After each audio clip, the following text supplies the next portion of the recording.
ఐదేళ్ల వైఎస్ఆర్ కాంగ్రెస్ పార్టీ హయాంలో రాష్ట్రంలో మహిళలపై దాడులు, అత్యాచారాలు, అదేవిధంగా మిస్సింగ్ కేసులు నమోదాయని చెప్పి ఆరోపిస్తున్నటువంటి అప్పటి ప్రతిపక్ష నేతలు ఈరోజు కూటమి ప్రభుత్వం కొలువుదీరి ఏడాది కావస్తున్నా అదే ఉదంతాలు పునరావృతమవుతున్నా కూడా నోరు మెదపని పరిస్థితి. దీంతో ఏడాది పాలనపై మహిళలందరూ కూడాను గతంలో జరిగినటువంటి హత్యలు, అదేవిధంగా మానభంగాలపై ఆరోపించినటువంటి ఇప్పటి నేతలు ఎందుకు వాటిని అరికట్టడం లేదని చెప్పి ఈరోజు వైఎస్ఆర్ కాంగ్రెస్ పార్టీ మహిళలందరూ కూడాను మహిళలు, బాలికలను బాబు పాలనలో భద్రత కరువు, సేవ్ ఉమెన్ సేవ్ ఆంధ్రప్రదేశ్ అనే నినాదంతో ఈరోజు అంబేద్కర్ విగ్రహానికి మాత్రం వినతిపత్రం సమర్పించేందుకు వచ్చారు. ఈరోజు కూటమి పాలనలో మహిళలకు భద్రత లేదు. నిన్న జరిగినటువంటి ఏవైతే హత్యలు కావచ్చు, అదేవిధంగా మానభంగాలు, ఇవన్నిటిని కూడా పరిణామాలు తీసుకోవాలి. మిస్సింగ్ అయ్యని చెప్పినటువంటి డిప్యూటీ సీఎం పవన్ కళ్యాణ్ ఈరోజు ఆ మిస్సింగ్లు ఆయన కనిపించట్లేదా అని కూడా ప్రశ్నిస్తున్నారు. ప్రస్తుతం వారి రోడ్లపైకి వచ్చి నిరసన చేపిస్తున్నారు. ఎందుకు ఈ నిరసన చేస్తున్నారని మనం వాళ్ళని అడిగి తెలుసుకో. ఏడాది కావస్తుంది, అయినా కూడా ఎవరైతే ఆరోపించారో వారి పాలనలోనే మళ్ళీ అవదంతాలు. వీటిని ఏ విధంగా తీసుకోవాలి? ఇది ఏడాదిగా కొత్త ప్రభుత్వం రావడం జరిగింది. కూటమి ప్రభుత్వం, తెలుగుదేశం ప్రభుత్వం అధికారంలో ఉండడం వలన మహిళలకు రక్షణ లేకుండా అయిపోయింది. మహిళలకు కానీ బాలికలకు కానీ రక్షణ లేకుండా ఈరోజు ఎక్కడికి వెళ్తే ఏమవుతుందనే భయంతో విద్యార్థులు కానీ అన్ని విధాల భయంతో ఈ నేటి ప్రభుత్వంలో ఉండడం జరుగుతుంది. అందుకే మేము ఈరోజు అంబేద్కర్ గారి విగ్రహానికి దగ్గరకు వచ్చి వారికి ఒక మెమరాండం ఇవ్వడం జరిగింది.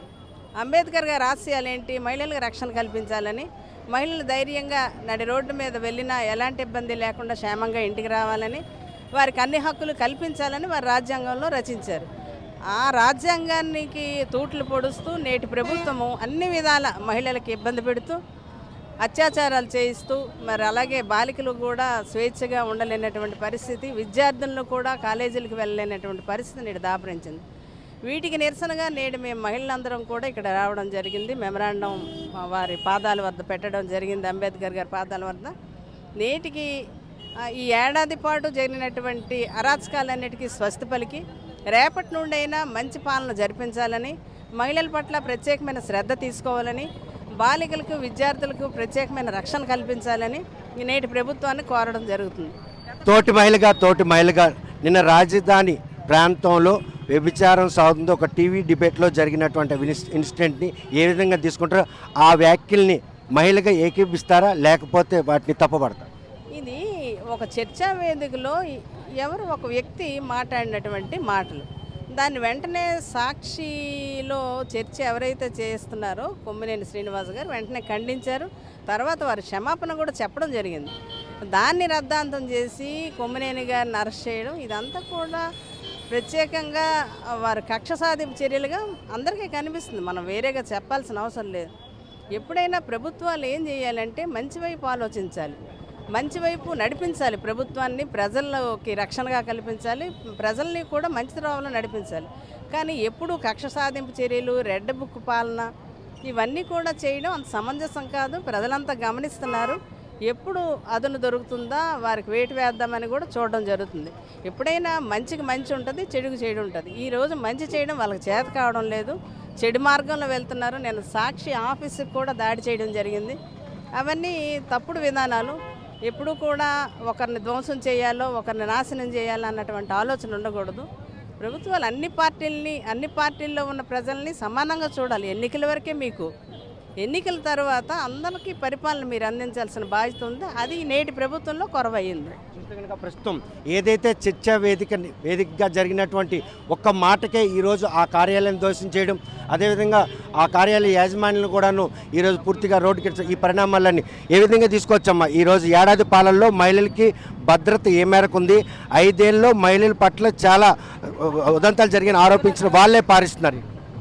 ఈరోజు చెప్పాలంటే జగన్మోహన్ రెడ్డి గారు మహిళలకి ఎంతో గౌరవించి పరిపాలన చేశారు. కానీ చంద్రబాబు నాయుడు గారు అధికారంలోకి వచ్చిన దగ్గర నుంచి డే 1 నుంచి కూడా చిన్నపిల్లలు, పసిపిల్లల మీద కూడా అఘాయిత్యాలు, అత్యాచారాలు జరుగుతున్న రాష్ట్రం ఏదంటే టాప్ అగ్రస్థానంలో ఉన్నది ఆంధ్రప్రదేశ్ అని చెప్పుకోక తప్పదు. ఎందుకంటే దీని మీద ఒక కంట్రోల్ లేదు, గవర్నమెంట్ పట్టించుకోవట్లేదు. మహిళా హోంమంత్రి, మళ్ళా హోంశాఖ మంత్రి ఒక మహిళ, ఆమె ఇదంతా చూస్తూ ఒక టీవీలో సీరియల్ చూస్తుంది తప్పిస్తే ఎటువంటి చర్యలు తీసుకోకపోవటం ఈరోజు మా మహిళల ఆగ్రహానికి కూడా ఒక కారణం. రాష్ట్రంలో మహిళల భద్రత లేదు.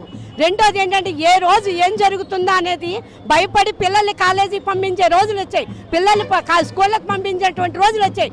జగన్మోహన్ రెడ్డి గారు ఎటువంటి అఘాయిత్యాలు జరగకూడదని దిశ యాప్ని తీసుకొస్తే వాళ్ళు దీన్ని పూర్తిగా దాన్ని తీసేసి రాష్ట్రంలోని అరాచక పాలన చేస్తున్నారు. అఘాయిత్యాలు అత్యాచారాలు తప్పించి ఈ గవర్నమెంట్కి ఎటువంటి మహిళల మీద ఎటువంటి చిత్తశుద్ధి లేదని నేను మూలకంగా తెలియజేస్తున్నాను. మీరు ఇచ్చిన విన్నపంతోనే రాష్ట్ర ప్రభుత్వం కన్ను తెరుస్తుందా? కళ్ళు తెరవాలని కోరుకుంటున్నాం సార్. ఎందుకంటే ఈరోజు కూటమి ప్రభుత్వం వచ్చిన తర్వాత ఎటువంటి న్యాయం జరగట్లేదు, పోలీసుల తరపు నుంచి కానీ ఎటువైపు నుంచి. ఈరోజు పసిపిల్లలను కూడా స్కూలు పంపించాలన్నా సరే, ఒక కాలేజీ పంపించాలన్నా తల్లిదండ్రులు చాలా ఇబ్బంది పడుతున్నారు. ఎందుకంటే బయటికి వెళ్ళాక ఇంటికి రావాలంటే ఎలా వస్తారు, పాపము ఏమవుతుందా అని ప్రతి ఒక్కరూ బాధపడుతున్నారు. అందుకు ఈసారైనా సరే హోంమంత్రి స్పందించి, ఆవిడ కూడా ఒక ఆడదయ్యి ఉన్నారు, అందుకు అధికారంలో ఉన్నారు కనుక వాళ్ళు ఏదనుకున్నా సరే అది చేయగలరు. అందుకు ప్రజలకు మాత్రం, పిల్లలకి, మహిళలకు మాత్రం కంపల్సరీగా న్యాయం చేయాలని కోరుకుంటున్నాం. చూస్తే కనుక ఈ నిరసన ద్వారా కూటమి ప్రభుత్వం కళ్ళు విప్పు కలిగి మహిళల భద్రత పట్ల చర్యలు చేపడతారు అనుకుంటున్నారు. వాళ్ళు విఘ్నతకే వదిలేస్తున్నాం. అది ఇంతకుముందు పవన్ కళ్యాణ్ గారు 30,000 మంది మిస్సింగ్ అయ్యారని అడిగారు. ఇప్పుడు ఆ పవన్ కళ్యాణ్ గారు ఎటు వెళ్ళిపోయారు? అతను ఏం చేస్తున్నారు? ఒక డిప్యూటీ సీఎంగా ఉండి, ఒక బాధ్యతాయుతమైన పోస్ట్లో ఉండి అతను ఎలాంటి చర్యలు తీసుకోపోవడం ఏంటి? అందులో ఒక మహిళ హోమ్ మినిస్టర్గా ఉండి తను ఎంతవరకు మహిళని రక్షణ కల్పిస్తుందనేసి ఈరోజు కూటమి ప్రభుత్వంకి మేము ప్రశ్న చేయడం జరుగుతుంది. ఒక చిన్నపిల్లలు స్కూల్కి వెళ్ళాలన్నా, ఒక మహిళలు బయటకు రావాలన్నా కూడా ప్రతిదీ రెడ్ బుక్ రాజ్యాంగాన్ని నడుపుతున్నారే తప్ప ఒక సుపరిపాలన అనేది ఈ తెలుగుదేశం గవర్నమెంట్లో లేదనేసి మేము స్పష్టత చేస్తున్నాం. దానికి నిరసనగా ఈరోజు ఈ కార్యక్రమాన్ని చేపడుతున్నాం. కనుక ప్రస్తుతం మహిళలందరూ కూడాను రాష్ట్రంలో మహిళలకు భద్రత కొరవడింది అన్నటువంటి ఉద్దేశంతో ఏడాది పాలన పూర్తి కావస్తున్నా కూడాను ఇప్పటికి కూడా మహిళల పట్ల వారు ఒక నిబద్ధత ఉన్నటువంటి ఒక చర్యలు చేపట్టడం లేదు. గత ప్రభుత్వ హయాంలో దిశ యాప్ ద్వారా ఈరోజు మహిళలపై ఎటువంటి దాడులు చేసినా కూడా చర్యలు చేపట్టినటువంటి ఆ ప్రభుత్వాన్ని ఆపాదించినటువంటి అప్పటి ఆరోపణ చేసిన అందరూ కూడాను ఈరోజు పాలకులుగా ఉన్నారు. ఒక ఏదైతే మహిళా హోంశాఖ మంత్రి ఉన్నటువంటి ఈ రాష్ట్రంలో మాత్రం మహిళలకు భద్రత కొరవడం కారణంగానే ఈరోజు రోడ్లపైకి వచ్చి నిరసన వ్యక్తం చేస్తున్నారు. రాజధాని మహిళల పట్ల ఒక అనుచిత వ్యాఖ్యని మాత్రమే పరిణామాలు తీసుకున్నటువంటి కూటమి ప్రభుత్వం ఈరోజు దాడుల విషయంలో ఎందుకు చర్యలు చేపట్టడం లేదు?